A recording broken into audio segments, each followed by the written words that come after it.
فكان مدرسة في الأخلاق ومدرسة في التوجيه ومدرسة في النصيحة ومدرسة في الموعظة، ولكنه أشرب أيضا حب الوطن.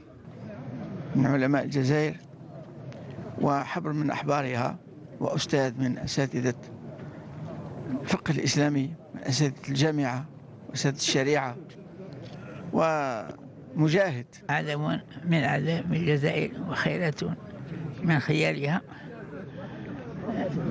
ندعو الله سبحانه وتعالى بالغفران وبأعلى الجنان، وأن يوفق حكامنا لما فيه خير البلاد والعباد، وأن يجمع شمل أهل بلدنا إلى ما فيه سعادة الدنيا وسعادة الآخرة. فإلى آخر وقت من حياته هكذا بين وهكذا أعطى المثال الذي نريد لشباب الأمة أن يقتدي به. كنا ندرس معا في جامع الزيتونة على شيوخها الكبار، قد درس على الشيخ الفاضل بن عاشور وغيره من كبار شيوخ الزيتونة، وحصل العلم الكثير، ثم ذهب إلى العراق وتتلمذ في وطلب العلم في جامعة بغداد.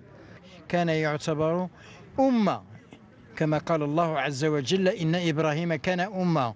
والشيخ محمد شريف ربى أجيال في الجامعة، كان رئيس الجامعة الإسلامية، علم وربى ووجه.